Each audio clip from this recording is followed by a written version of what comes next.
Hey, welcome to the Bible Forum. I'm Warren Sprouse. It's Memorial Day weekend, May 26, 2019.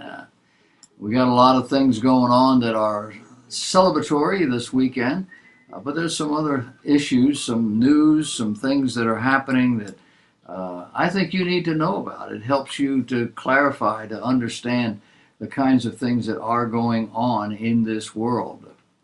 Our president has ordered new troops to the Middle East, and he offers as the reason the Iranian threat. He's sending 1,500 additional troops, an aircraft carrier strike force, a B-52 bombers, and 600 personnel belonging to a Patriot missile defense battalion.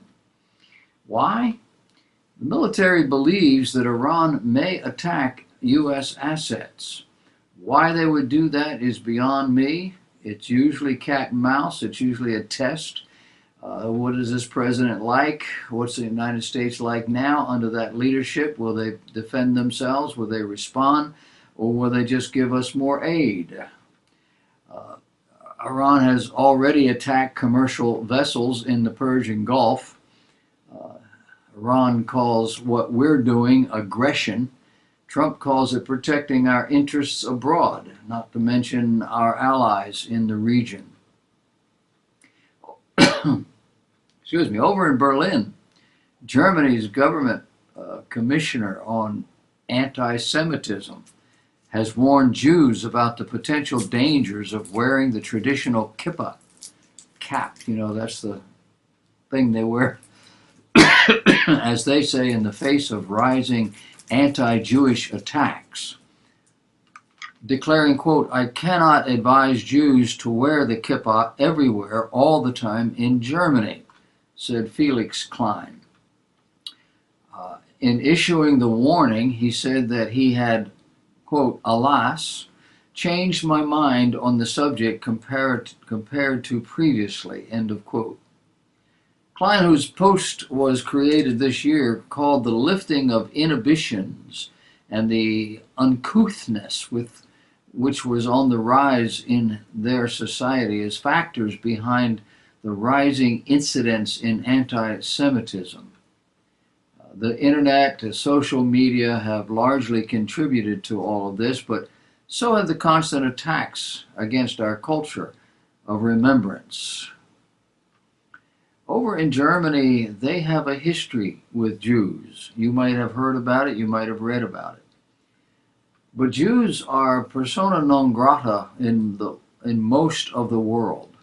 It's only in the Western world that Jewish people and their religions are tolerated.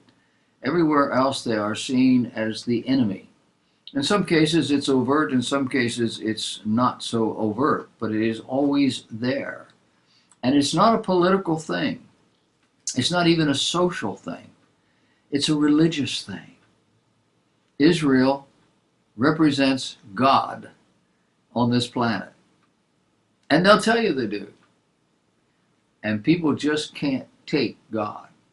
So you stand up and you identify with God in a very unique and personal way, they'll come after you too. A leading climatologist is warning that nearly all the computer simulations at the heart of the predictions of catastrophic man-made global warming cannot be trusted. Cannot be trusted with respect to a key measure. Professor John Christie of the University of Alabama in Huntsville told the British MPs and peers, the climate models are way off in their predictions of rapid warming at high altitudes in the tropics. And that's where these people are focused. They're not focused on the fact that we're having 100-degree weather here in Charleston. They're looking at the high altitudes over the tropics. He said, quote, "They all have rapid warming above 30,000 feet in the tropics. It's effectively a diagnostic signal of greenhouse warming. But in reality," he said, "it's just not happening.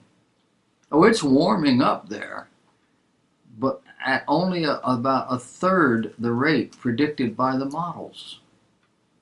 He said the global warming trend for the last 40 years started in 1979 when satellite measurements began.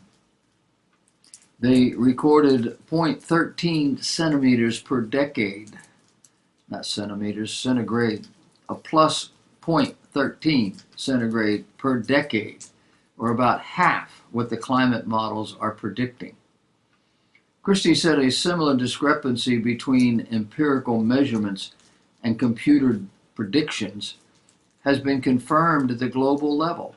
Scientists who promote the theory of anthropogenic climate change, that means you're doing this, contend a rise in the level of carbon dioxide in the atmosphere due to human activity, and that this is what's causing catastrophic warming. But a new scientific study found that the current CO2 levels of 410 parts per million were last seen on Earth 3 million years ago. Hasn't been that much since. Researchers at the Potsdam Institute for Climate Impact Research concluded that temperatures were up to 7 degrees Fahrenheit warmer globally, and sea levels were 65 feet higher. But think about the 410 parts per million, 3 million years ago. Now, the Bible doesn't give us that kind of dating, but it's a long time ago, and we're still here. We didn't die. Meanwhile, the millennial generation in America apparently is taking the climate models to heart. 2/3 have nothing saved for retirement. And there are indications that the predictions of doom by politicians and many climatologists are to blame. Muslim Democratic Congresswoman Ileana Omar, who demonstrates her adherence to strict Islamic law through the wearing of a hijab, accused Christians in a speech on the House floor of imposing their beliefs on society through abortion laws.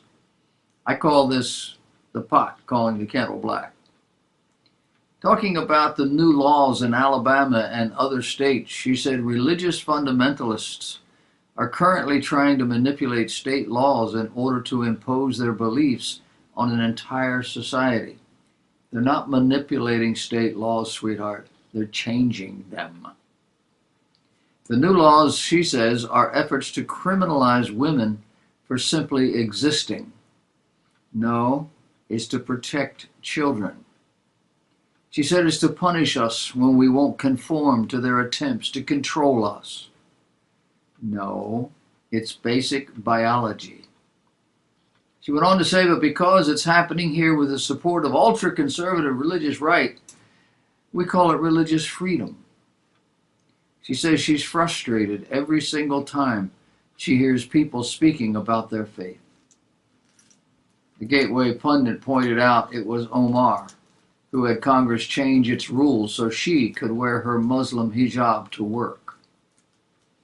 And her critics note she's been silent about the Sharia-based subjugation of women in her native country, Somalia, and the Muslim world, along with issues such as female genital mutilation.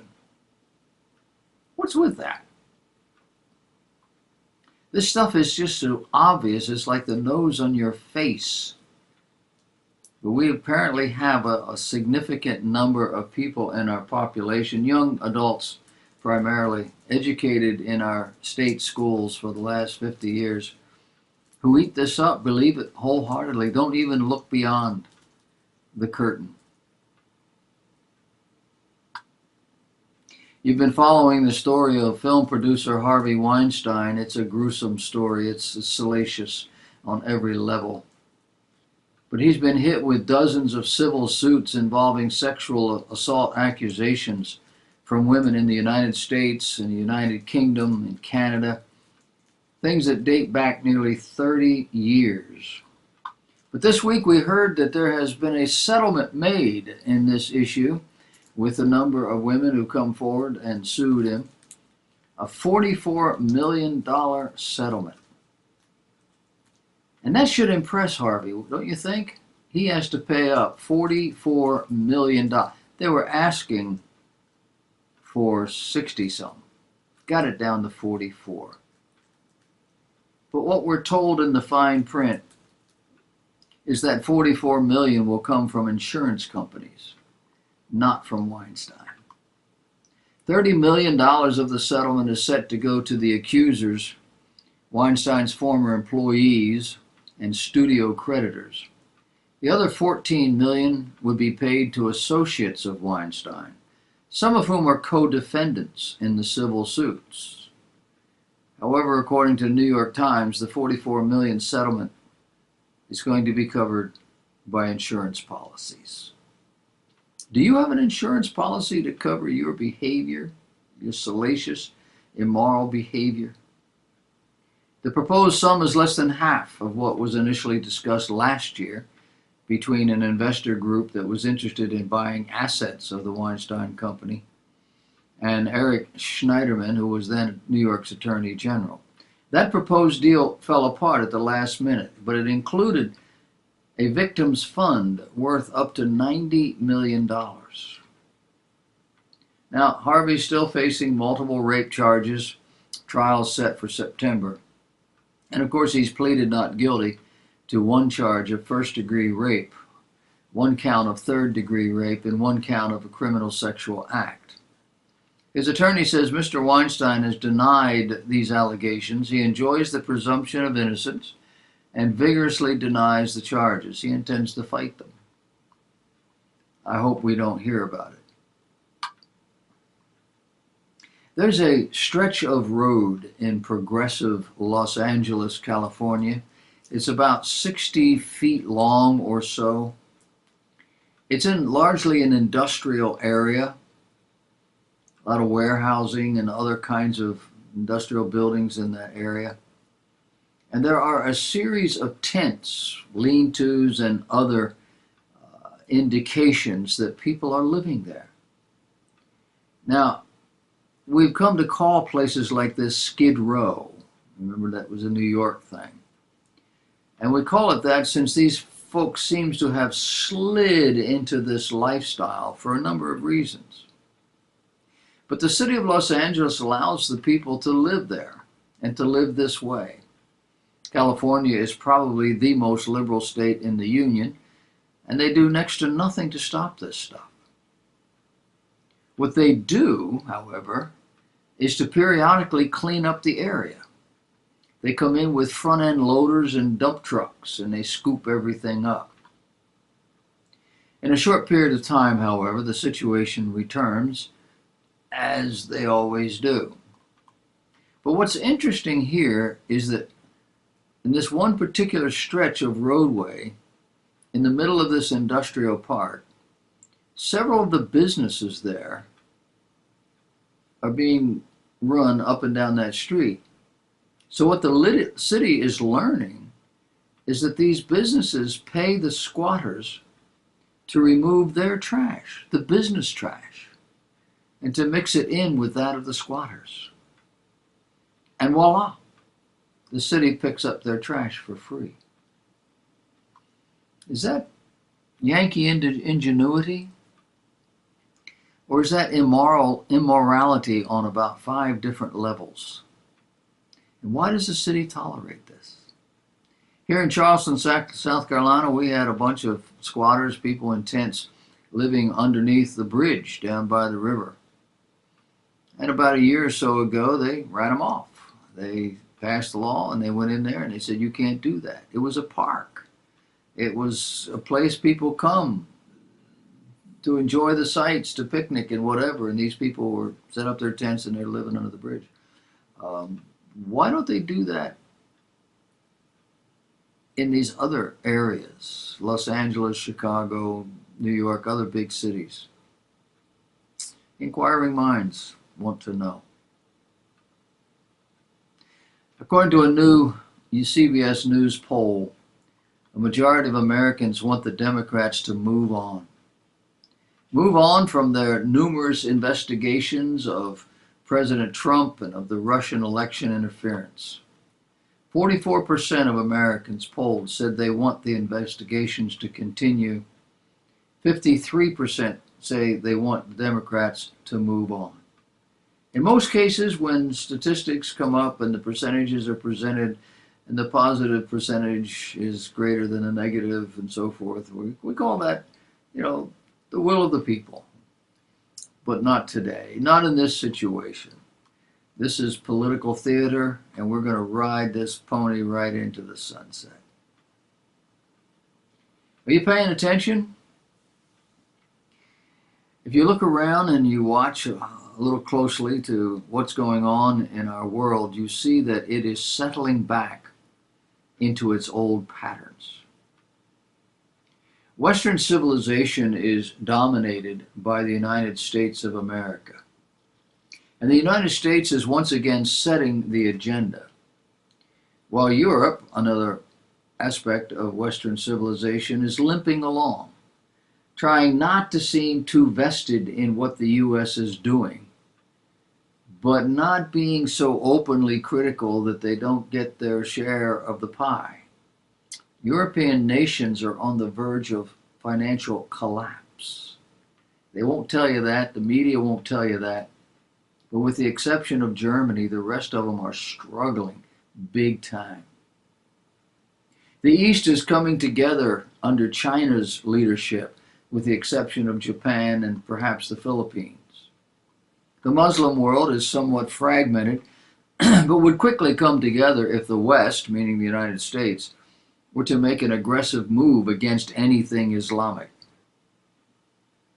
Iran is not Muslim, but it is Islamic.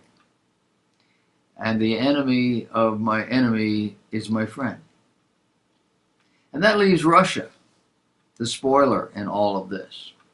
She is opportunistic where the Middle East is concerned, aligning herself with Turkey, ancient biblical Gog, and against anything not militantly Islamic.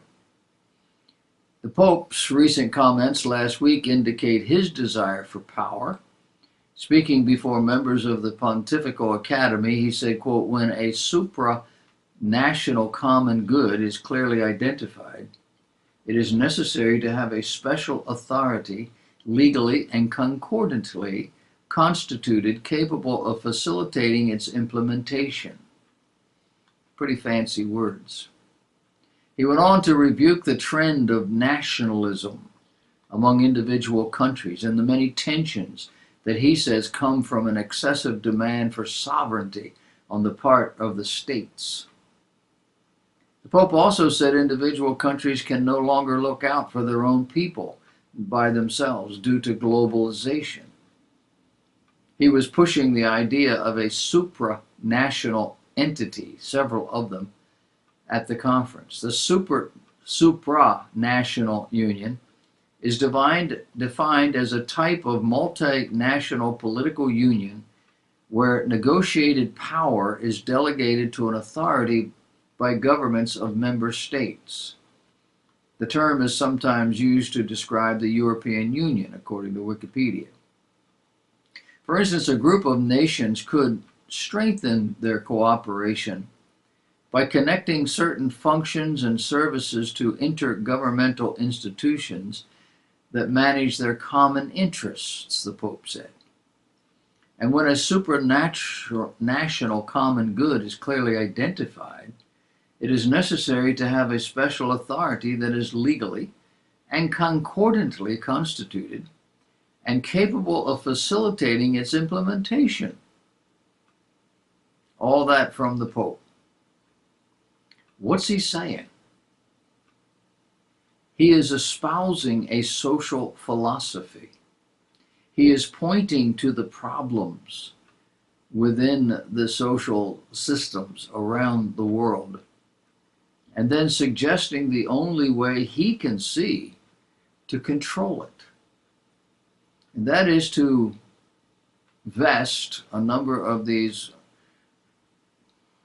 non-governmental agencies with a form of globalism.